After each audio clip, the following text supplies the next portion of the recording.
Hello and welcome back to the True Crime Guys podcast. I'm Lauren. And I'm Michael. How we doing, everybody? How was your 4th of July, American listeners? Independence Day. Happy Independence Day. Yes, happy 4th, everybody. Hope no one set anything on fire. I knew a kid that tried to save a Piccolo Pete. It's one of those like whistling, one of those fireworks that like whistle at you. Yeah. The wick came out of it, and he tried to, instead of just throwing it away, like they're not that expensive. You get like a box of them for like $5. He tried to salvage it. Like he took like a piece of a wick, lit it, and like dropped it down in there and was staring into it. And the thing went off and like squealed into his eye and blew his eyelashes and his eyebrow off. And thankfully, he wasn't blinded. But I was about to say, I hope y'all were careful. That's all I'm saying. Every year, people, they're even in the NFL, player for the Buccaneers that just won a Super Bowl, JPP. Jason Pierre-Paul, he's missing like almost half his hand on one side because of 4th of July. He blew his fingers off. Wow. Yeah, Still has gone on to have an illustrious career in the NFL. I think he's won a couple Super Bowls now, because didn't he win one with the Giants back with Eli too back in the day? But oh yeah, probably. That seems about right. Yeah, man, there's way too many 4th of July accidents. I never understood why people want to hold the fireworks. It's like, nah, put it down. It's going to explode. Put it down, light it, and run away from it. That's yes. Let's light it and run. That's part of the thrill. Let's at least give ourselves a chance. Have some respect for explosives and fire. Right, and even then, sometimes it don't work. Right, you ever seen people like light it and then they run away and then it falls over and it shoots right in the direction they ran? 4th of July is such an American thing, dude. Like I just can't see other countries doing this holiday. Oh man, listen, other countries are obsessed with fireworks too. They got their holidays. It's not a country thing. It's just a type of person thing. You know what I'm saying? There's people who just want to blow shit up. It's the way we do it, though. You know what I mean? It's just so over the top in America. It's excessive. I've heard fireworks all week long out here where I live in the country in Carolina. People with dogs, man. It's, everywhere. You got to feel for it. Yeah, I mean they're not doing like huge sky fireworks, but it's like the little swirlers, like you're talking about. Roman candles and shit like that. You just see them flying up above people's houses. Just keep it confined to that day. That's I think the beef most people have with it. It's like, don't be blowing up your shit the day after, the day before, the week before, the week after. Before. Like 4th of July. That's it. Just use them all up on that day so we know we can be prepared. Exactly. But you know what it is? They take these long drives because fireworks aren't illegal. Or they are illegal in North Carolina, but not in South. So everybody goes across the line. They get this big old haul, right? They come back, and they just can't stand them. They just can't help themselves. They're like a kid at Christmas, but they already know what the toy is. They got to light some up every single night until the 4th of July, Lauren. Come on. So wait, all fireworks are illegal in North Carolina, even like the little wimpy ones? No, not all, but the stuff that you want. Ones. That's how it is in Nevada, too. All the airborne ones, all the good ones. Yeah, all the good ones are. Exactly. South Carolina, man, everything's legal. Sit here and tell me you ain't got no whistling diskies. You ain't got no whistling. With or without the scooter stick? Oh, my God. I wish you had that memorized. Good old kick and wing, man. That's a good scene right there. That's classic. I never realized how classic that movie was going to be. At the time, I was just like... The original Joe Dirt is, But yeah, it is. It's legendary. It's like part of pop culture forever. Yep. Well, speaking of pop culture, yes, a huge part of pop culture these days is video games, man. That's really? What all our kids are doing. That's what the kids are doing, and the adults at this point. Everybody's streaming, dude.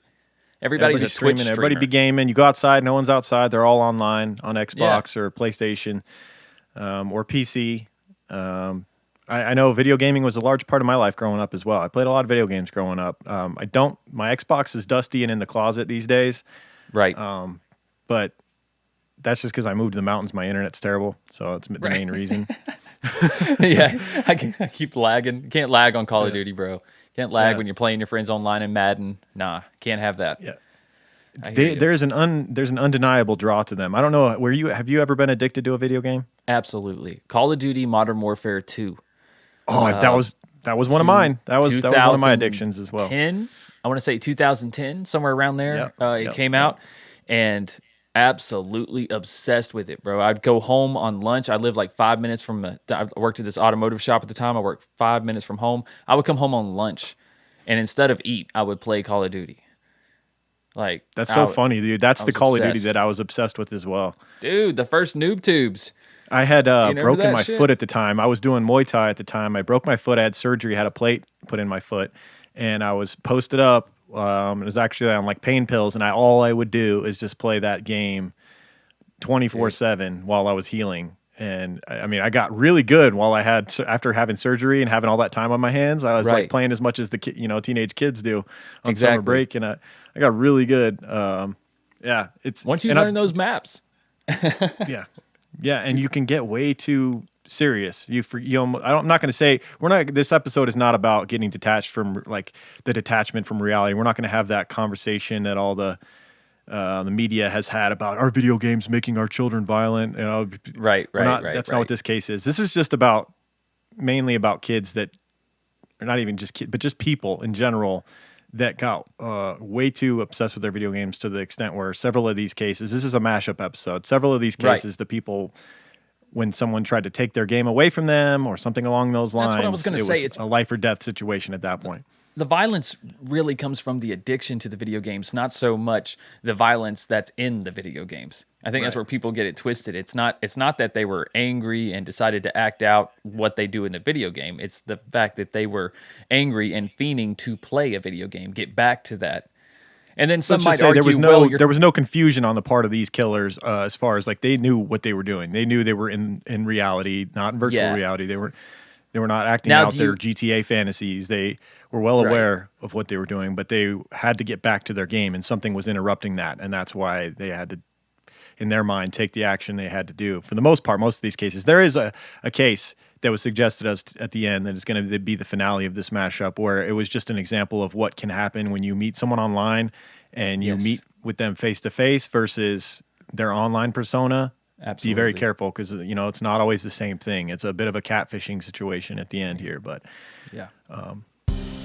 unless you have something else to say before we get into this, I'm ready to hear your intro and do this mashup on video game killers, man. We're naming this case the Gamers Gone Wild episode. It's all a mashup of murderers who were video gamers.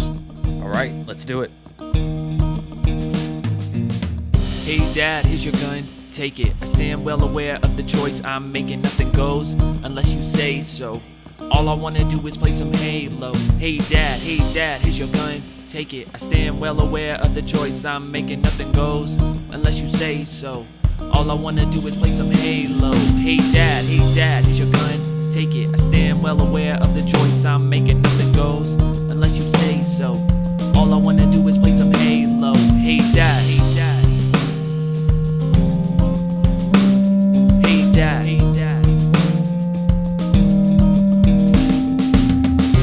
Close your eyes, I got a surprise for you. Close your eyes, I got a surprise for you.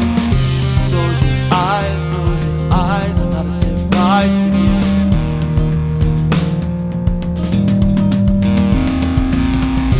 Close your eyes, I got a surprise for you. Close your eyes, I got a surprise for you. Close your eyes, I got a surprise for you. Some say they confused game and reality. Enter the Call of Duty with addictive personality, but reality is in the eye of the individual, and anything outside of that to them is just residual. They can't understand death and its finality. Maybe they really have confused games and reality. Yes, they have confused games and reality. It's so sad. Games and reality.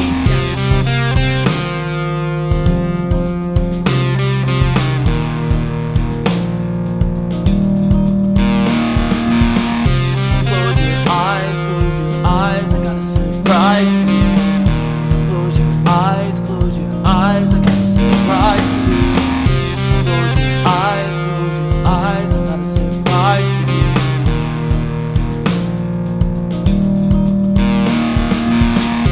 Close your eyes, I got a surprise for you. Close your eyes, I got a surprise for you. Close your eyes, I got a surprise for you.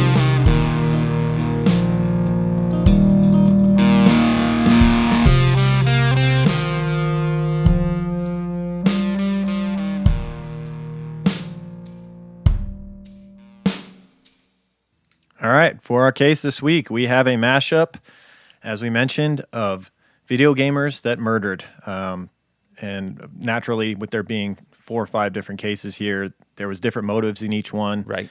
But you'll find common themes here. These are people that took video gaming way too seriously. I just didn't know there was this many.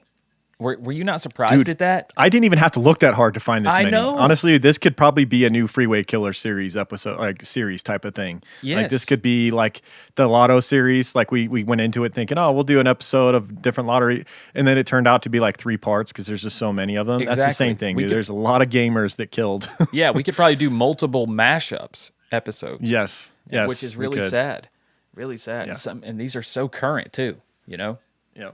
And some of these are just brutal. And like this first one, I know you mentioned this one got to you. This one got to me a little bit too. This one was just a real bummer. As parents, this is like a worst case scenario. You know, a parent's worst nightmare. No doubt. So let's get into it. We're going to start in 2007 with a 16-year-old boy named Daniel Pektrick, who was from Wellington, Ohio. He was a normal kid until something happened similar to what I talked about, having surgery on my foot and being posted up, and then getting really hardcore into a game. That kind of similar thing happened with this kid. Sometime around September of 2007, Daniel had suffered an injury while skiing, which was made worse by a staph infection. So I don't know if he had some sort of a fracture where it was an open wound, or if he had surgery. That's and what I'm that's thinking. how he ended up with, that's possible. We saw that with Alex Smith. He had surgery on his broken leg, and then he got a bad staph infection. Right. Yeah, the incision can get infected, after the fact. Yeah. Mm-hmm. So he was posted up. He had this injury, and he had a staph infection, so he was kind of housebound.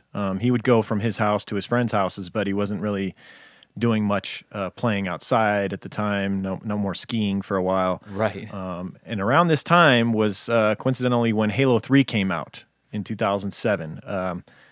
Halo in general, so addictive, man. So fun to play. Halo 2 was another one for me. I didn't get too much into Halo 3, but Halo 2 was just... Man, me and my friends played the crap out of that one. Yeah, I think we used to link up our Xboxes. We would run LAN cables, and we'd have Xboxes in different rooms and play each other. LAN parties, man. Yes, dude. LAN parties. I remember those. Yeah, I went to a couple of those. Those were more fun than playing online because you're literally yelling at each other throughout the house, like yelling. You can hear them screaming. Yes. In the other room when you kill them. It was awesome. And on the other hand, now as a parent, that just sounds awful because that's what my kids do. They'll play cross-platform with each other. They're playing with other friends online, but they're also playing with each other in like a squad. And they're and my two want to yell at each other on opposite, like all the way across the house to their bedrooms. And I'm like, you're on the mic. You're already the mic is in front of your face. Like, why are you yelling at each other? It's like it's more of a point if you turn and yell in their direction for some reason, And it drives me insane. So I couldn't imagine what we put parents through back in the day for these LAN parties. And they were other people's kids, right? So you can't just tell them to shut up like I can mine. Right. Yeah, man. I put my parents through some shit with gaming. I broke some controllers. I had some rage. Took it too seriously. I can see that. It's very easy to get sucked into that.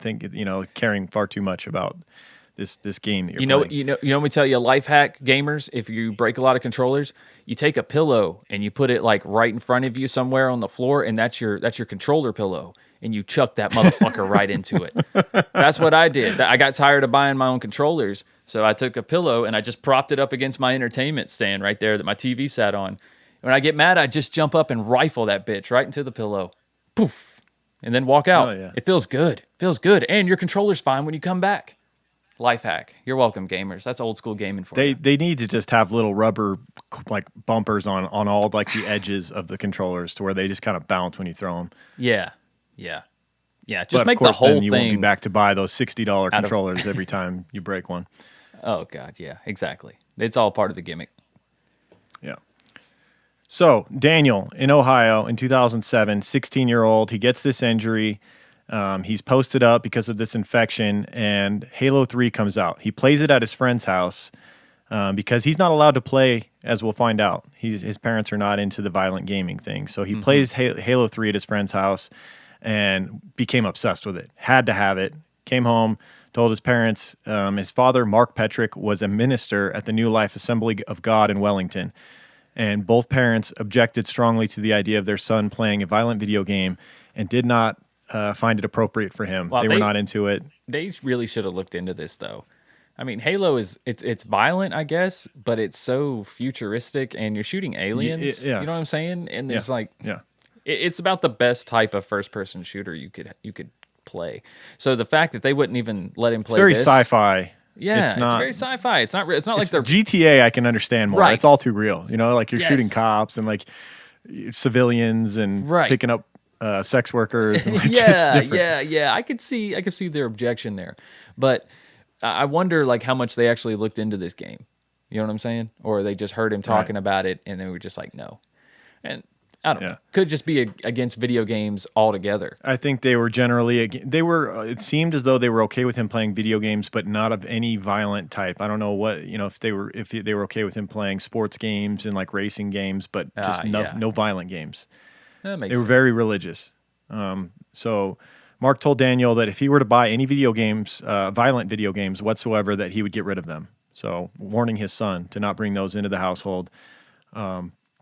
Daniel would, however, you know how teenage kids can be. He would nonetheless sneak out of the house at night without either parent's knowledge and purchase the violent video games that his parents didn't approve of. So he'd already been doing this. He'd already been getting these violent games when they weren't around late at night. He would go out and get them. And so, of course, this same thing would happen with Halo 3. He would sneak out. Yeah. He would purchase Halo 3 shortly after its release. And while housebound, he would play oftentimes for up to 18 hours at a time without taking a break. And this blew my mind. I'm like, how closely were his parents watching him if he was able to play for 18 hours a day? He must have had some sort of system to where when they came in, he like switched the TV or something real quick. Yeah, probably. If they knocked on his door. But he is also kind of in-house arrest. You know what I'm saying? Yeah. He can't really do anything, so they're probably being a little more lenient with him. And also, I mean, how often do you really are going to go in there and check? Yeah, he's still laying there. He's still injured. You know what I'm saying? Yeah, assuming they knock on his door before coming in, they don't Right. just barge in. It would be all too easy for him to be on the bed and just switch the TV to a different game or to to a movie or something. Absolutely. Switch the input. Now you're watching Netflix. Yeah, exactly. So his mother, Susan, however, eventually did catch him playing the game. When you got an 18-hour window every day to catch him, it's a matter of time. Right, So right. Yeah. she would catch him in the act, nothing. killing aliens, apparently, in Halo 3, and inform his father, Mark, which led him to confiscate the game from Daniel for going against his parents' wishes, as he had promised his son he would do if they ever caught him. Right. Mark would lock the game in a safe cabinet that also concealed his 9mm Taurus handgun. Okay, I feel like you're I think alluding maybe to you something. can see where this is going. Yeah, I feel like you're foreshadowing really heavy with that. Yeah. So this is the part that kind of messed with us both a little bit. Just the way that this went down is just so dark. So on October 20th, 2007, about 1 week after the game was confiscated, keep in mind this game came out a month prior. It came out in September, and this is the waves, the ripples that this game's release had. Oh yeah, man, yeah. it's just kind of crazy to think about. Yeah, it is crazy, but you can't blame this on the game. No. But it does speak to the extent of how good this game was. I guess, yeah. Yeah. So October 20th, 2007, about 1 week after the game was confiscated by his parents, Daniel used his father's key to unlock the safe and take it back. Also, within that safe was the Taurus 9mm, of course. Daniel then came up behind his parents that evening as they were relaxing on the couch in the living room and said, would you close your eyes? I have a surprise for you. Oh, that's twisted. They did indeed close their eyes. He then proceeded to shoot both of his parents with his father's handgun. He shot his mother in the head, arms, and chest, killing her instantly. And his father said that his head went numb and he saw blood pouring down from his skull. Miraculously, his father survived, and that's how we have that account of what he experienced. That is incredible. Like, there was obviously a lot more resentment towards his mother, huh? Because he shoot her like 6 or 7 times. He shot her. Yeah, it's crazy that he unloaded on his mother like that, but yet it seems as though he only shot his father once in the head. He did. But yeah. maybe it was just such, shooting someone in the back of the head, you would think that at close range like that with a 9mm that it would have been over. I think it was just more of a miracle that his father survived. Yeah, but why didn't he shoot him again though? I mean, I don't know, but yeah, because he shot his mom as well, but he shot her in the head, but he continued to shoot her multiple times elsewhere as well. Yeah, that's That's ugh. That speaks a lot of volume there. I just think the level of brutality he went on the mother, as opposed to the So dark father, though. The and whole just I have a surprise for you. Can you it's close your eyes? Because I was just coming from the place of a it, parent. Like it's just it's it's so dark to dark me and it's because like disconnected. he's a teenager. Yeah, he's a teenager. He's hormonal and like I'm sure he's not on the best terms with his parents most of the time. With them being religious and Right. it just part of me thought like his parents probably had a little moment of like excitement, like oh wow he's showing us some attention, like this is Yeah. nice, he hasn't done anything like this for us in so long, and then it turns out that he's killing you. It's just super dark.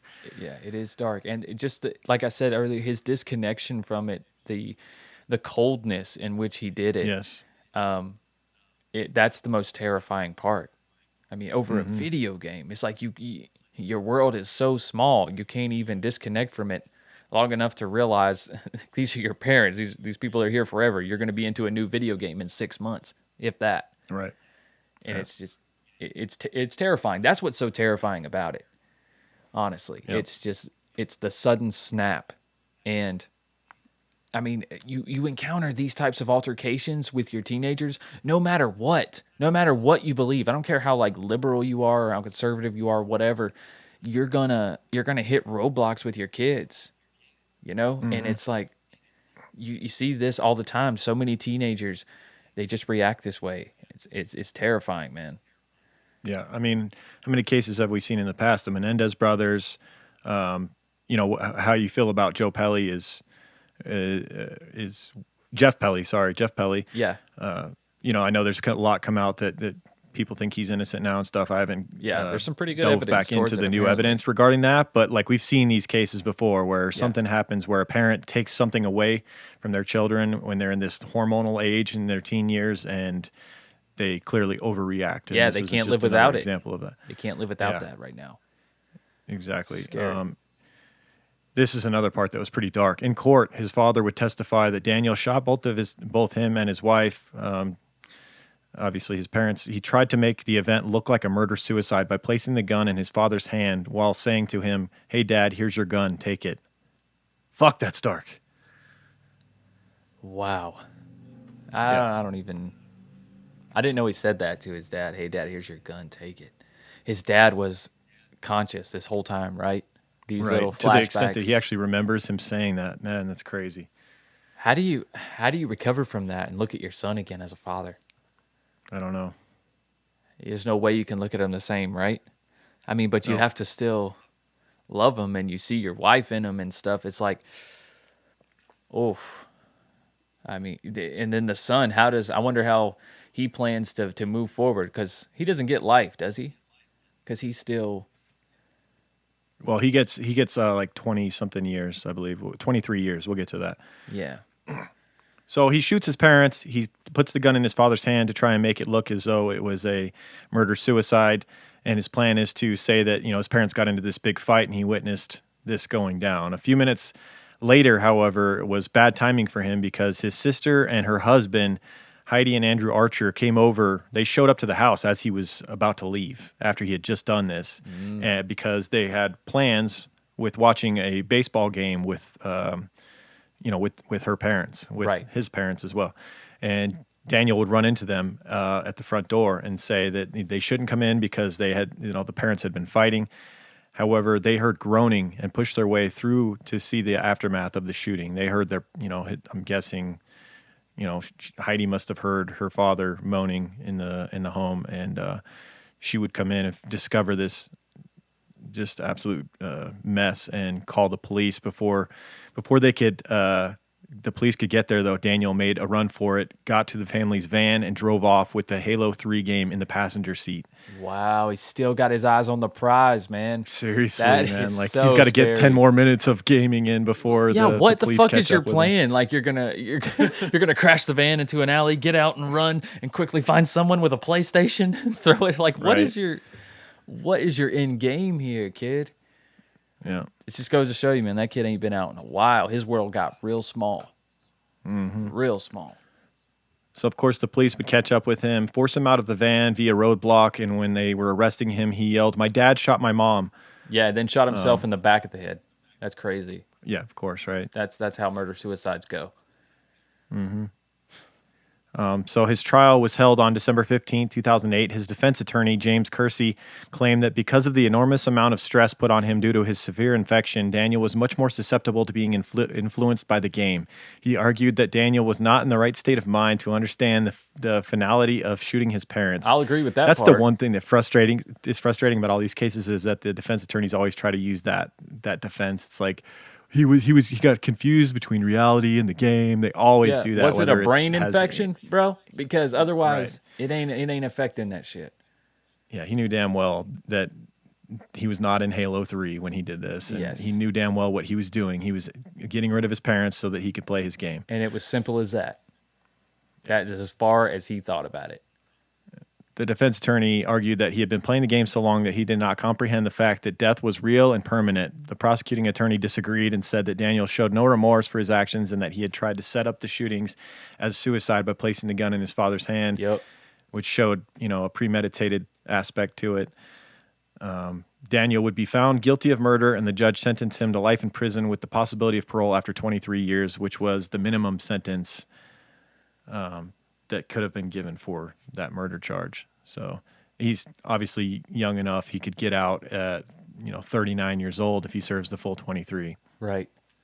Yeah, because at 16, you have to prosecute him hard like that. Yeah. Premeditated, point blank. His parents, Over the motive too. It's just like, man, that's scary that he was willing to do that over that. Right, exactly. Like you show me a 16-year-old who was like initiated into a gang and they were pressuring him to kill 2 people and he kills 2 people and he goes to prison. I'm thinking, okay, well, maybe we try to reform him. You know what I'm saying? Maybe if he gets around the right people, meets the right jobs, whatnot, and I understand the pressure. But someone who if the parents were legitimately abusive or something like that and tormented him. Like physically abusive, to that point, then we could kind of understand it. But over a video game and it's your parents, wow. I just don't know. And he's so cold to it too. And even after the chase, that did not help the situation that his dad was able to quote what he had said. That just made him look like much more of a monster. The whole "I have a surprise for you" thing. Like, we wouldn't have known that if his father hadn't survived either, Could you imagine sitting? The only reason we know that he said that, because I'm sure he wouldn't have admitted to that. Yeah, exactly. Could you imagine being on the stand and the defense attorney of your son grilling you as his father about how you made your son shoot you and your wife? Because that shit came up. They had to have played that angle. Well, this is unnecessary abuse. Don't other kids his age get to play these games and do this? And I'm sure they played every card they could like that. Yeah, that's just a terrifying case all the way around. The legal side of it, the violence, the spontaneity of it. It's just it's terrifying. Terrifying. Yep. All right, but if you ever confiscate something from your teenager, don't lock it with your gun, because they're going to try and get the item back. Yeah. So. Yeah, no doubt. They definitely going to try to get it back.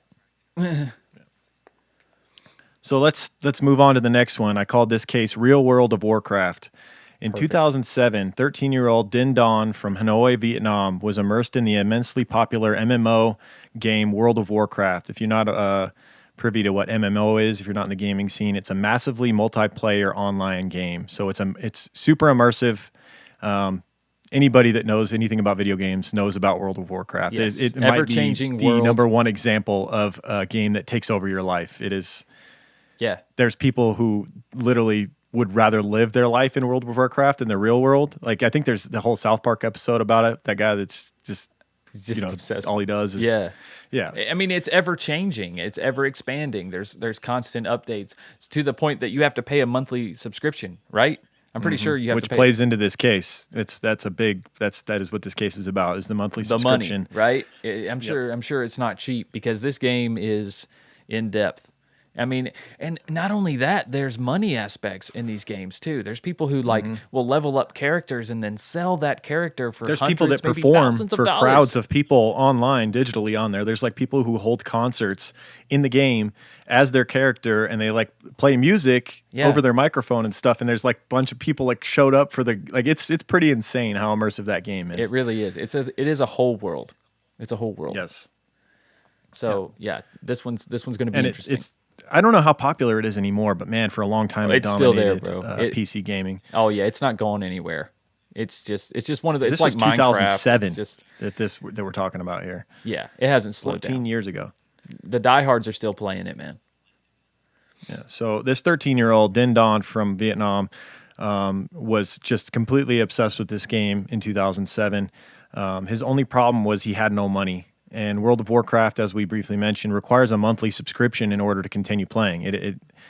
It's not one of those games you buy and then you own it and you can just play it as much as you want. It's an online immersive MMO, and you have to keep your account going by paying every month like you do Netflix or something like that. Exactly. So having no money, it was time to pay for his account or else he wasn't going to be able to play.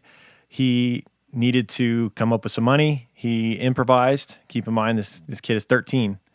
How is he going to come up with money if he can't get it from his parents or whatever? Yeah. His idea was to rob someone. Right.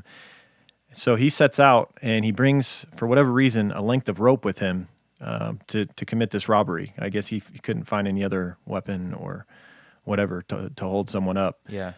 He would soon find 81-year-old Mao Mai and Mai Mao, sorry. It was an elderly woman, 81 years old, and he would proceed to rob the woman and actually overpower her and strangle her to death with a rope so that he could get money to play this game.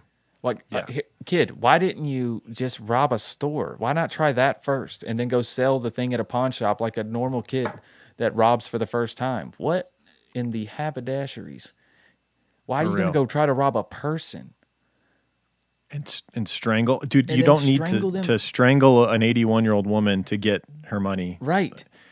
As a 13-year-old boy, like I would like to think you're capable enough of just snatching her purse or whatever it is, but I guess he was afraid of getting caught, and so he had to get rid of the witness, the victim. A rope? I don't know what's going on. He just strangled her on 13-year-old's accident. mind. He just strangled her too much on accident. That's probably what happened. He probably saw some shit in a movie where some guy was shaking down somebody else for money and he grabbed a wire around his neck or whatever and choked him. And then at the end of it, the guy's like on the ground, lucky to get away with his life. And he was like, oh, well, I'll just do that on somebody. And he held it too long and he killed her. 81 years old. Yeah, it wouldn't take much for an 81-year-old woman to strangle her. That's what I'm saying. I mean, she had no chance. So what's really crazy is what he made off with. The equivalent of $6.20. He made off with 100,000 dong, which is $6.20 in U.S. equivalency. Oh, my God. To take a person's life. He then proceeded to bury her in a pile of sand in front of his house before heading inside with his haul so that he could keep his account active and continue to play his game. I'm speechless. So he got $6. I'm sure that might be the least amount of money we've ever like as many murders as we've covered and robberies being emotive in some of them and many of them. That's got to be by far the least amount we've ever had a life taken for on this show. No doubt. And then just discarded in a pile of sand in front of the house as you just go in and go, I'll put this in my savings fund for my monthly subscription. What? Yeah, I can't even imagine that's enough to even keep the account active. That's just part of it. He didn't even make enough to get the subscription. Probably. I mean, wow. Heartless. You said he was 13 years old? Yep. It's pretty hard to comprehend, right? 13-year-old strangling an 81-year-old woman so that he could play his game. For $6. Burying her in sand in his front yard. Amazing. Unbelievable. So Don would be arrested about a week later at his home, 80 kilometers south of Hanoi. Took a week for, I'm sure for them to figure out what where this woman had gone and to connect the dots. He must have lived in a private place. Yeah. That's what I'm thinking. You know what I'm saying? Mm-hmm. Police would say that Dan confessed that he needed money to play online games and decided to kill and rob the woman. He's too young to be put in prison for the crime he committed, but we will send him to a re-education camp, which may release him after he shows enough good behavior. So you can bet your ass by now, 14 years later, that he's a free young man now. Well, and maybe he's all right. We don't know. You don't know what the hell. Maybe that is a very young age, Yeah. very impressionable. Yeah. I don't know what kind of rehabilitation they may have been able to. It's a lot. This could have been one of those detachment from reality, to be honest. Yeah. Maybe you also have to consider. I didn't think about this until just now, but perhaps a level of insomnia with some of these cases, because these games can be so addicting that you play for, like we just talked about with the last case, 18 plus hours straight, to where if you don't sleep for days on end, you do start to lose touch with reality. Absolutely. We've seen that in cases where, with Herbert Mullen. I was just about to say Herbert Mullen's hearing the voices. Yeah. But yeah, I think he killed her on accident, though. I think he planned the attack. He was definitely going to try to subdue her, maybe even choke her unconscious. And I think when she didn't wake up, he panicked. And he was like, I'll put her in the sand at the house. He took her home somehow. I don't know how. Maybe she lived near him. Maybe she's probably a neighbor. Yeah. Right? I mean, he's 13 years old. I doubt he's taking a cab into town. Yeah, I don't imagine an 81-year-old woman walks all that far from her home. She was on foot walking around, and he just obviously attacked her buried right her in there his front yard, so he couldn't have committed this crime very far. I imagine she could have been next door neighbors to him, or in the same building. That's even more heartless. Someone that you saw on a daily basis and knew that she was vulnerable. Maybe. I mean, unless you're 13 and you never leave your room because you just play World of Warcraft all day, every day. That's true. You don't have any connection. But you don't go out to rob someone with a rope and strangle them. I don't know. But I mean, once again, he's 13. Yeah. You're pretty dumb when you're 13. He may have just be thinking about tying her up and then choked her out at the end. I generally feel if you go out to rob someone with a weapon, you're asking to either, for someone to potentially die, either you or the victim. No doubt. What's up, creepers? Let me tell you about our awesome sponsor, EveryPlate. EveryPlate makes home cooking easy and affordable as a much cheaper alternative to takeout, but just as delicious. Think of it this way. One meal from EveryPlate is the same price as 1 cup of coffee.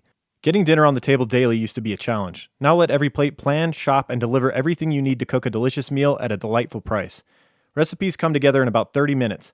Definitely faster than a trip to the grocery store and starting a meal from scratch. EveryPlate provides easy-to-follow recipe cards and pre-proportioned ingredients so you can spend less time prepping and cooking and more time enjoying great food with family and loved ones. EveryPlate offers a changing menu of 14 recipes per week, featuring a range of flavors and ingredients you'll love and never get bored of. Last night, my wife and I enjoyed Cajun chicken sausage linguine with Monterey Jack. We threw it together. It was easy, it was fun, and delicious. EveryPlate is 50% cheaper than a meal made from grocery store ingredients, so now is the perfect time to focus on saving money easily. Get started with EveryPlate for just $1.99 per meal by going to everyplate.com and entering code CREEPER199. That's everyplate.com, code CREEPER199. Finding the right program to help your child learn to read can be daunting. You have to find something that's both engaging and proven to get results. Hooked on Phonics has been the most trusted program to help kids learn to read for nearly 35 years, which is why I decided to get their program for my kids. So we've been using Hooked on Phonics for the past 2 weeks in my house. Every night we sit down. My daughter loves the storybooks. My son obviously loves the interactive and engaging app, which makes learning fun. He thinks he's playing games, and I'm happy because he's learning. He's already starting to impress his daycare teachers with all the new words that he's learned to spell. Can't wait to see months from now, if we continue at this pace, where they're going to be. Hooked on Phonics is the learn-to-read curriculum that uniquely combines an amazing app with hands-on learning materials shipped to your home every month. With Hooked on Phonics, you get unlimited access to their powerful reading app, along with workbooks that give your child essential hands-on practice to reinforce the skills they're building in the app. Plus, you'll get the storybooks written specifically to build your child's confidence, and discussion questions to increase reading comprehension. Lessons take just 20 minutes or less, and the curriculum is guaranteed to help your child learn to read. Give your child the confidence that reading brings with Hooked on Phonics. Visit hookedonphonics.com/creeper and receive your first month for just $1. That's hookedonics.com/creeper to get your first month of Hooked on Phonics for just $1. hookedonphonics.com/creeper. CREEPER. The final one. All right. We have our final case of this mashup, and then I've got some other cases that are honorable mentions that we'll burn through as well. Some cases that I stumbled on while researching this that are just appalling as well. This case is what spurred the idea for this episode. This was suggested to us on Instagram from a listener, Kirsten Schulte, or Schult. Thank you, Kirsten, for the suggestion. This is a very recent case. This is from 2021. It involves video games, but in a different fashion. This is one of those instances where it's just another reminder to be very careful with who you meet online and meeting them in person. They may not always be what you think they are. Their online persona and their reality may be much different, and this is just another sobering example of that, where a young woman's life was taken by someone who was very troubled, unfortunately. But it does involve video gaming. Yes, it does. So this happened earlier this year in Sao Paulo, Brazil. Let's meet 19-year-old Ingrid Oliveira Bueno da Silva, who was a professional gamer and well-liked member of the Call of Duty mobile esports community. She was a member of the team Fantastic Brazil Impact, a.k.a. FBI Esports. Online, she was known by Sol, S-O-L. I'm not sure what the acronym stood for, but she was known on there as Sol. She was probably not what you think of when you think of a professional video gamer. I think most of us have a stereotype in our head of, the kind of pimple-faced kid that drinks Mountain Dew Code Red all day and sits there gaming all night. That's not it anymore, That's what I picture. Man. I don't know. It's like you gotta have a colored hair. Yeah, things have changed. You know what I'm saying? Like you gotta be very fashionable. You have to yell a lot. You definitely have to yell. If you're not yelling, get off. Well, especially if you're trying to be an online personality as well. You kind of have to now, right? You can't just be like a faceless video gamer and be popular anymore. You have to. It has to be tied with video. Like you have to do the streaming thing. Exactly. Yeah, and it helps if you're a pretty young girl like she was. She was, like I mentioned, probably not what you'd picture. She was a very pretty young woman, known to boost her online teammates' confidence and lift them up when they were having a bad day. She was a very positive influence as well. That's another thing that that broke the stereotype for me. I picture like snarky, shit-talking kids being, for the most part, being, you watch most streams, it's some cocky, like, my son calls them playing games and sweats, talking crap. Sweaties. It's like kids that try really hard, but they're actually shitting on everybody else, but they really are trying really hard, but they want, they act like they're too cool for the game. Yeah. Those are sweats. Yeah.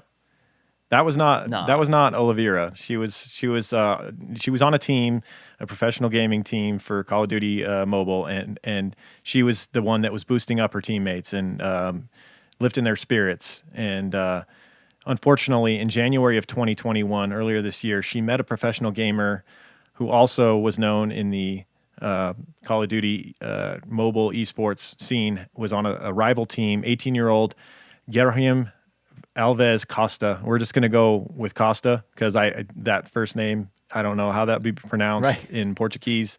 Yeah, I don't know either. I'm not going to even mess with it anymore. Okay. We're just going to call him Costa, Alves Costa. She met this 18-year-old kid on there who was on a rival team in the Call of Duty mobile community and communicated with him over the next month. And I'm guessing it must have been, friendly back and forth, banter, whatever. It couldn't have been all that. They're probably doing a little bit of collaborating and whatnot as well. Yeah, there couldn't have been any hostility there because by mid-February, Oliveira agreed to meet him and come to his home. They had established enough a relationship that she felt safe agreeing to come over to his house to play with him in a joint competition on Call of Duty Mobile. So they set up this meeting where she's going to come over, play in this joint competition with him. But what she didn't know was that Costa had become a very dangerous person. Perhaps his online persona masked the truth, which was that he was tired with life, he had no goals, and he was not getting along well with the people in his life. He felt at his young age that he was ready to die. But like many selfish narcissists, he was going to take someone out with him. I despise that. That's the worst. I hate worst. that about the human race, that there's some of us out there that if they've gotten to the point where they want to end their life, they feel it Right, necessary like to hitting a take an car innocent head on or person or something. It's many like, out with really? them. Hit a Yeah, I fucking tree. hate Why that. are you going to take somebody Yeah. else out? For this is one of the many reasons I really don't like doing the mass shooter Exactly. cases, school shootings, things like that, because especially if they're doing it for Right, fame or right. something along those lines, don't like propping that up at all. I'd rather dive into a killer who, there's something to talk about as far as psychology or why would they do this, what Right. happened in their childhood, that type of thing. But so he he felt as though, like I said, Alves Costa, as like though he was ready to die, and he planned to kill this young girl for 2 weeks prior to her coming to his house. And on February 22nd, 2021, Elvira showed up to his home in Sao Paulo for the tournament. And not long after her arrival, they didn't log on for the tournament, and other gamers began receiving graphic and alarming photos and videos This is so gross, from man. Costa's account, through his WhatsApp. He had a WhatsApp account that he would communicate with the other gamers in their community, and he started sending videos and photos of Avira's dead body. And they immediately alerted authorities. And there's videos that are online of him shortly after the murder. He's in his vehicle and he's saying, "You were thinking it's ink or it's edited or something, but it's not. I really killed her. Got it. I've got a book too. I asked some people to share it. I hope you read it. It contains some truths." In another video, he would confess to the killing, saying, "I really liked her." Wow.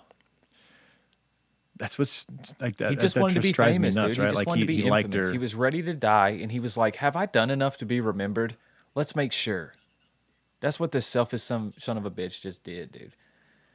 When I read through this case, Like I said, yes, the that's what it narcissist. was. He was ready to leave. He's ready to Yeah. die, like you said.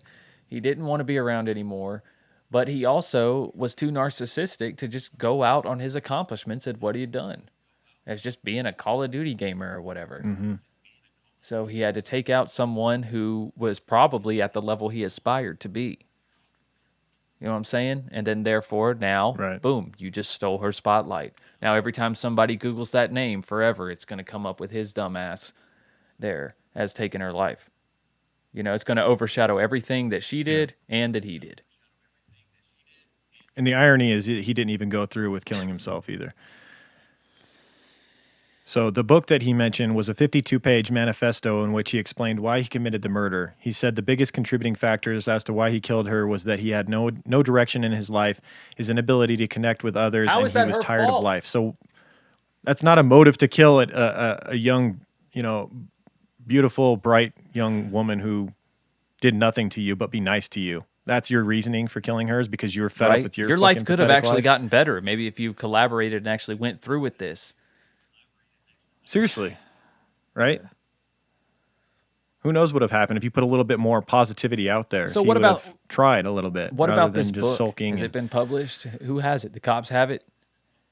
I couldn't find the 52-page manifesto, and I imagine it would have had to be translated Oh, to that's English true. as well. But I'm sure it's a bunch of mumbo Yep. jumbo, poor me bullshit, Yeah. the same old shit. I don't even want to give Yeah, I hear him you. that much, you know. There's no reason to do this other than you're a narcissistic piece of shit. That's the real. There's no need to read his manifesto. I'm sure I'm it's sure. filled with I'm garbage. sure it is. So after killing Elvira, he fled the scene before posting the videos and photos online. He then called his family and informed them that he intended to take his own life, but his brother was able to convince him not to do it. The situation was all too real when Alves's brother arrived home and found the young woman dead from multiple stab wounds. And when asked by police officers why he committed the murder, he replied, "Because I wanted to. I know the seriousness of the situation." Once again, no detachment from reality Yep. here. He was well aware of what he was doing. He Yeah, he was not premeditated it confused for with over video 2 games. weeks. This was his own personal dealings. No. Yeah. He would be arrested in the neighborhood of Pirituba in Sao Paulo, Brazil on February 22nd. And during his arrest by police, he screamed, "My sanity is completely fit, and I wanted to do this," in Portuguese. During his arrest, he was asked why he committed the crime, and he said, "I wanted to. Yes, I know my conscience is very able." During questioning at the police station, he told officers that the victim had crossed his path and that he'd been planning to do the crime for 2 weeks. Once again, be very careful with the people you meet online and actually meeting them in the real world. So Oliveira's her team, her online Call of Duty esports team, Fantastic Brazil Impact, released a statement on her murder, calling her extraordinary person whom we will remember every day. And a comment from her teammate, Docinho, gives you a little insight into what a really cool person she was. Quote, I will never forget every time that you praise me, saying that I played very well, that I was perfect between other things. I know this pain will never ease, but I know that even with you away, you will keep cheering for me. I just wanted to get into the call with you and said that I loved you, and you were the person that I loved most in my life. I got sad or stressed or something. You were there to cheer my day up. I love you. Wow, she meant a lot to that Yeah. teammate for sure. Yeah, there's a whole world online gaming where these communities get very tight. You get online and play for hours on end, and It's you're inevitable, on a right? microphone talking to a person for that much time. You can get very connected to them even without having met them. Absolutely. Yeah, my kids got friends online that they've been playing video games with for probably years. Yeah, And just every once in a while, maybe they play, once or twice a week with them. But when they get on, it's like a person that they've known their whole life and they've never even met them face to face. yep. It's kind of weird. But I always listen to my the friends that my kids meet when they're like, "Hey, I met a new friend today." I'm like, "Cool, let me hear them." I'm like, "Unplug the mic. Right. Let me hear them talk. They talking right now? Unplug the mic." Like, okay, yeah. The kid's like 8. Okay, that's cool. All right. Just cursing up a storm. 8 years old. Yeah, right. Yeah. I just killed you, douchebag. That's there. Yeah, there are some on there like that, but nah, they pass on them kids. They're pretty good. They're pretty good at vetting people now, and they know the big rules. You don't tell them your real name. You don't tell them where you live. You don't tell them your address. You can definitely kids can learn to get very quick witted on there. There's a lot of smack talk back and forth. Oh yeah, oh yeah, yeah. And the youngest ones pick up on it the fastest because they're held to a higher standard. Right. And my youngest daughter, she can game with anybody. She ain't scared. She'll be 8 Nice. like next in August. Yeah, she'll be 8 next month. And she hangs with like my son and the kids he plays with and kids shit, probably gamers in their 20s and 30s and shit. They don't know. They don't know how old she is. She'll be on there dominating. Right. But All right, I got 3 more quick hitter cases for you guys. These ones are very dark and brutal, but these are just a few cases that I stumbled onto while studying for this case that I felt were worth mentioning as well. So in 2006, Tyrone Spellman from Philadelphia was a video game addict that played Tom Clancy's Splinter Cell for upwards of 8 hours a day. And one morning when he was playing his Splinter Cell, as usual, his 17-month-old daughter crawled out and was in that stage where kids, toddlers at that age, they touch everything, they grab everything, right. and his Xbox was available at the right height for her, and she reached at it, pulled the power cord, knocking over the Xbox. Tyrone, believing that she had broke his Xbox, beat her badly enough that fractured her skull and killing her. Absolutely just horrifying case. Yeah, Killing his 17-month-old daughter over a fucking video game. Yeah, dude. Talk about taking year it too and a half seriously. old. A year and a half. Like she probably just learned to walk. She's still getting her balance. Yeah, I guess she would have been about a little past walking age, huh? Yeah.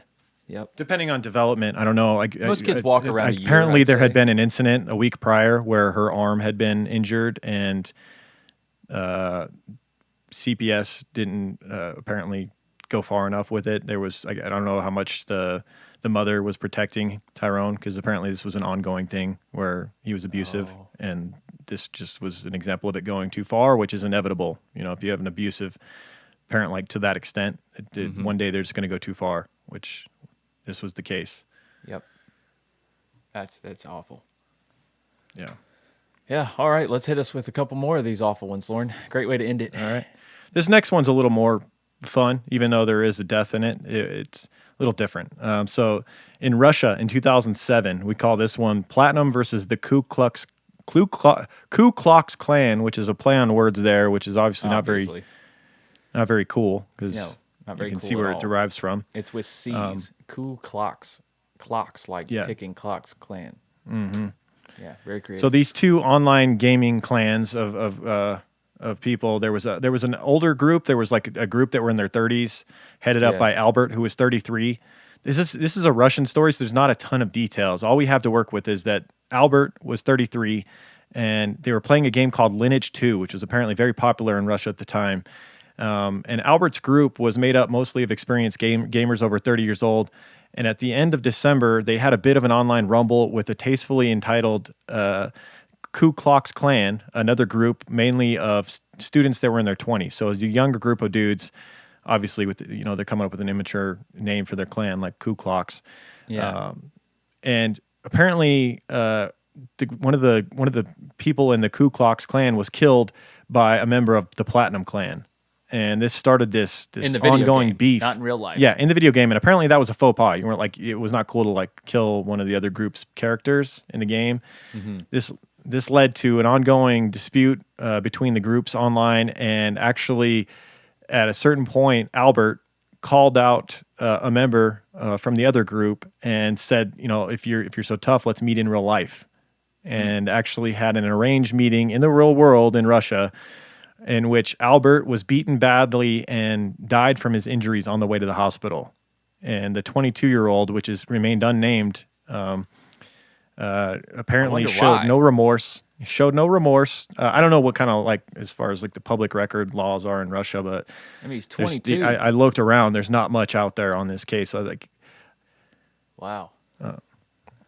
So yeah, he apparently the 22-year-old suspect showed no remorse for his actions, and actually his fellow members in the Ku Klux Klan continued to harass the family of the murdered man, threatening to kill his sister. She said, Jesus. "Quote: I think they have confused reality and the game, and after we buried him, being Albert, on December 31st, they continued to threaten us."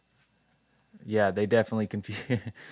Yeah, that may be an example of confusing the real world with virtual reality. And you know what too? This group is getting off on this high. You know what I'm saying? Mm-hmm. Like imagine playing them. Damn well ain't nobody gonna kill none of their players in this game. Right. You know what I'm saying? However the hell Yeah, that works. if they've heard about their member killing another person in reality, they heard about real it. life. They heard about that shit, especially if the guy was prosecuted. If they got, it's all out there at that point, right? Mm-hmm. I mean, they got nothing to be. The rest of the group is what I'm saying. They were Yeah, empowered yeah. by this act, Mm-hmm. which is just terrifying. Yep. All right, we got one more, right? I had a friend that over Call of Duty almost met with a dude. Like he got into it with some guy that apparently also lived in Vegas. Yeah. And he literally was like, meet me at this gas station at this time. You know him. You know the guy I'm talking about, and it wouldn't surprise you because he's a hothead. But I have an idea. yeah, he went there and was waiting at the gas station. The guy didn't show up. And I'm just like, it's amazing to me. He probably he probably didn't even live in Vegas. He was just fucking with them. Could have been another case that, we covered here. Yeah, thankfully it wasn't. Yeah. I actually had two of my best friends when I was a teenager get in a legitimate fist fight over The Sims. We had Really? we would play on my buddy's PC in his kitchen. We would play The Sims, and we all had our characters in the same town in The Sims, Right. and we had our own houses and whatnot. And one day, two of us, like me and my buddy, were hanging out. It was at his house, and our third buddy, who was in the Sims game with us, wasn't there. He wasn't there, so we thought it'd be funny to have his guy come over to our house and go swimming with us, and then take the ladder out of the pool, and resulting in him perishing in the pool, drowning. Right. And when he came over and found out, he blamed my buddy rather than me, even though I played a role in it as well. I thought it was a good idea as well. He blamed my buddy, and they got into an actual fist fight. My buddy's glasses got broken and stuff. Oh shit! Yeah. Dude, I never got into Sims. What'd you like about it? What was so great about it? What was the draw? For me, I loved The Sims because I loved building homes in it. I didn't care as much about the living the life part of it. Oh, but okay. it's a super fun it's super fun to just like design a dream home in that game. Yeah. Okay. Interesting. Yeah. But people get into the whole living their life out in that as well. Like you study for a career and exercise and all this different stuff. You meet these career goals, and then you get more money, and then you build a bigger house and living your best life in there. Hell yeah. You're dating like all the different people from the neighborhood, and you're having like affairs going on. It gets crazy. I bet. Yeah. You murder one of the neighbors and get in fist fights. It's great. Yeah, I got one more if you're ready. Seriously? One more. And this better not depress us. As if Farmville didn't do enough damage to the world, we have one more it. example of a video game resulting in a tragic death, and just another example of a terrible parent in this world. Not everybody's qualified to have children. That's and right. In 2010, we got another example in Jacksonville, Florida. I guess it's not surprising that someone would kill over Farmville, and they lived in Florida, of course. 22-year-old Alexandra Tobias was obsessed with Farmville, the game that many of our parents were obsessed with on Facebook during this time in 2010. And all she did was play this game, even though she had a 3-month-old son who she neglected while she would play endlessly on this game. And of course, the kid, not getting any attention from his mother, cried relentlessly while she was trying to get her Farmville time in. And this enraged her to the extent where she shook her 3-month-old son on 2 separate occasions because he interrupted her time on Farmville, resulting in his death. She would later plead guilty to second-degree murder. So, 3 months old. Mother of the Year there. Now, there could be a lot more to this story. I don't think it's just Farmville. When you're talking about she's 23, she's 22 years old. It would have been anything else, right? If it wasn't Farmville, you can plug in whatever else. Exactly. She's just a terrible person and terrible mom. Right. 3 months old. She's probably not doing well. You know what I'm saying? The postpartum depression's probably kicking in at this time. If she experienced something like that, there's a lot of factors at play here. But like you said, Farmville or not, she probably still commits something like this. It's just she happened to be playing Farmville, and that looks the best in the headline. You know what I'm saying? But yeah, that'll do it for this installment. Will we do another? Maybe will this become a series? We'll just have to see. A lot of our series seem to be unplanned. They come about. Yeah, you may not have a choice, man. You have to cover these gamers. I can't. Yeah, it's a part of our world now. There's no denying it. Yeah. So. Oh yeah, and that's part of it too. When gaming is as widespread and accepted and across as many platforms, you're gonna have bad apples in there. You know what I'm saying? No doubt about it. And it's not gaming's fault. I want to make that very clear. Yeah, absolutely. I'm not against video games. I know you're not either. I know we don't get to play as much as we used to, but I use them in moderation with my kids. You know what I'm saying? I let them play a little bit every day. 2 to 3 hours. I imagine when my kids are your kids' age, where they're really potentially into them, I would like that as a bonding experience to play with them. It would be fun. And I do that as well. And sometimes I just like to sit in there and watch them. Like it's interesting. You learn a lot about the things they're into. You learn a little bit about their game, so then you get their jokes, and it's almost like you get to get in on their culture a little bit more. Right. Like sometimes my son will show me these videos on YouTube, and they're like, he'll be like, "Dad, watch this. It's like a meme compilation about video game culture." And I'm like, "Okay, interesting. I think I know about video game culture, but let me see." Yeah, half the memes I didn't get, and he had to explain them to me, But at the same time, it's like I'm learning a little bit about the things that they're into in a fun way, I guess. Mm-hmm. But something else I'm into is deodorant. I'm into like natural deodorant. I don't know if you are. I'm also into not smelling like shit. Yeah. Yeah, I'm so into that. I mean, especially in the summer, in this swamp ass summer everybody's having. Right. I feel for you guys. When I'm playing 18 straight hours of Farmville and I'm in an intense farm growing mood, I really start perspirating, and oh my god, it saves the day. It does every freaking time. Oh, you guys don't know? You guys don't wear your Oh My Guy while you're gaming? Well, listen, guys. Oh My Guy is an innovative, all-natural deodorant, fragrance, and beard oil company specializing in paraben and aluminum-free products. Their innovative line of deodorants inhibit the growth of odor-causing bacteria while maintaining effectiveness. At Oh My Guy, they use only all-natural, paraben, and aluminum-free organic ingredients. And guys, there's definitely a scent to fit your vibe, okay? Whatever you're into, from vanilla to cherry almond, sandalwood, lavender, lemongrass, Egyptian musk, coconut, dreamsicle, leather, lumberjack, honeysuckle, fireside, bergamot, amber, barbershop, pear, Sailor. Did I say Sailor already? I don't think so. And we have our own scent called True Crime Pine, made just for true crime guys. One of my favorite scents. I always keep a jar on hand. And because you guys are True Crime Guys listeners, you can use the code word CREEPER, CREEPER, for 15% off your order at shop_ohmygaia on Instagram or ohmygaia.com. That's OHMYGAIA.com. You won't regret it, guys.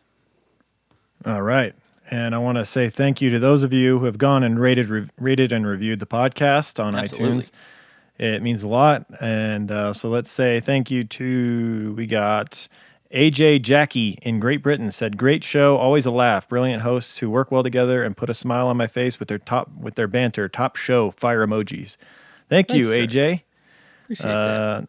Cheerio, mate. And then we got It's Me, Chrissy P in the U.S. said, worth every star. I love listening to your take on the cases. Wish you would collab with the ladies from Morbid. That would be amazing. That would be amazing. We would be like instantly famous because their show is insanely huge. Yeah, really. I don't know if I could handle that. That's almost too much. I like flying under the radar a little bit. I don't know if we want all that pressure. Yeah, that's too much, man. We don't know if we want all that success. We're terrified of it. No, I'm just kidding. Yeah, honestly, I am a little bit. That's another conversation. Great show, though. Definitely. Yeah, absolutely. And thank you. It's me, Chrissy P. Then we got Karina Kasim in Malaysia. What? This might be our first review from Malaysia. I can't think I've ever seen one of those. I don't think so either. And I don't even know what I just said. I can't think I've never seen one of those. I can't think you've never seen one either. It's been a long day. Karina says, amazing podcast, guys. 5 stars. I just discovered your pod a few days ago, and I can't stop binging all the episodes. I love how funny you are, yet stop. I'm blushing. Oh, come on. Thank you for being honest with your opinions. Mostly I agree with. Keep it up. Right on. I love that. You know what? Mostly agree with our opinions. You don't have to agree with Yeah. everything we say. You can have everyone has their own opinions. We're not trying to be divisive. We're not trying to piss anybody off, but we're also, going to tell you what's going on in our heads a little bit here and there. Yeah, absolutely. And that ain't, and just because we tell you the opinion and whatnot, that ain't the gospel. That ain't, Right. And that opinions change. What do we know? if We're a you're couple smart. schmucks. Yeah, a couple of schmucks over here. Yeah. Then we got Miss Bobby Hill in the U.S. said, came for the murder, stayed for the terrible accents. 5 stars. Yes. I love this podcast. They offer a take on some well-known murders as well as known cases that's as fresh as their Oh My Guy, a True Crime Pine, all-natural deodorants. Hell Nice yeah. plug. Nice plug. Yep. That one's free, Wendy. All right. So is that Then all we the got, reviews? No, we got a few more. We got Melina XJ in the U.S. said, just put a 100 logo and then 5 stars. Love this show. Thank you. Then we got SD Peterson in the U.S. said, awesome podcast. Great team. Love this podcast. 5 stars. And then we had a 2-star that said too much banter. That's all right. Fuck off. I'm just kidding. Fuck off. Then we got Lori Ray from the U.S. said 5 stars. The music, intro songs are amazing. Interaction. JTB is so enjoyable. Insight into the cases outside the usual box. Well worth Patreon pricing. Love TCG. And that leads us right. That's a perfect segue. That's Perfect so perfect segue. that's the last review that we had, because let's talk about our Patreon page, patreon.com/truecrimeguys. Last week was a Patreon exclusive. If you were wondering where our show was last week, we were kicking it with our patron members. Did a show just for them. $2 a month right. gets you in on that, as well as all the other exclusive episodes we've done on there. We just did $5 a a month gets you 2-hour just the episode. banter. Yeah, we did a 2-hour episode, and we continued the Freeway Serial Killer series. So Yes. Installment 4. if you want to hear the latest installment of that and some just absolutely heinous murders that were committed in the 80s. You right about that, bro. And if you want to hear Just the Banter, $5 a month gets you access to all of the premium episodes, as well as our Just the Banter episode, which is something we do every week. We get on, we talk for an hour plus, and answer any listener questions, any hypotheticals you want us to answer. We just have fun on there. We just talk about whatever. You get to know us a little bit more about our personal lives, and Right. it's a good time. What else we got? We got Strange and Unexplained, man, our other show. If you already caught up on all TCG and you're a Patreon member and maybe you're still fiending for new releases on there, check out Strange and Unexplained while you wait. Wherever you listen, new episodes are released on Mondays on the free platforms. Guys, it's a different format than True Crime Guys. It's where we break down unsolved missing persons, strange phenomena, sometimes some cults, like we just did this past week. We did the Samum Temple in Utah. It's a pyramid right in the middle of Salt Lake. You probably don't even know it's there. but we talked about it on Strange and Unexplained. So you guys can listen to that wherever you listen to podcasts. And also check out our merch, truecrimeguys.threadless.com. And of course, Creeper gear, get your creeper gear. Get your creeper gear here. And everything that we've plugged, guys, is right below this description of this very episode. We made it real easy. Including our sources for this episode. You can see all the Yes. articles that we got these terrible murders from. Yes, articles, videos we watched, all that good stuff. So if you can't get enough of this, maybe you want to put faces to names and whatnot, go check those sources down below. All right. Oh, I know. I love to do that. When I listen to true crime shows, I have Me to see too. the face of those Me too. scumbags for whatever reason. I think that's normal. You want to see it. Yeah. I've been trying to share more photos of our culprits and victims and whatnot on Instagram, too, with our cases. So you guys I knew follow they'd us. have black eyes like a doll's eyes. Right? I knew it. Exactly. Lifeless eyes. But speaking of social media, guys, go follow us at True Crime Guys on all of the things. Easy to remember. All right. Yep. Don't say anything cunty on Podbean or Michael will get you. I will. I just like to. I saw that latest one. That was funny as shit. I just like to respond to the Podbean comments in a funny way. That's just like a thing I'm doing. Michael gets really high and just tears people down when they say anything negative. It's pretty fun. Go check those out. If It's you want fun. some comedy, go to Podbean comment section. Yeah, they get to say negative things, and I'll turn it around on them. It's fun. It's good. It's a good laugh. So, all right, guys. He will show up in the streets of Russia and ready to fight you if you say something. True story. Right. All right, guys. All right, y'all. Have a great week. Keep creeping. See you next week. Keep creeping, guys. True crime guys, in the desert we like a mirage. It's okay if you clicked on us cause you thought we was True Crime Garage. Now we ain't mad at you, sit down, let us talk at you. I'm talking to the creeper army, we out here making murder, get murder, get murder. True crime guys, in the desert we like a mirage. It's okay if you clicked on us cause you thought we was True Crime Garage. Now we ain't mad at you, sit down, let us talk at you. I'm talking to the creeper army, we out here making murder charming.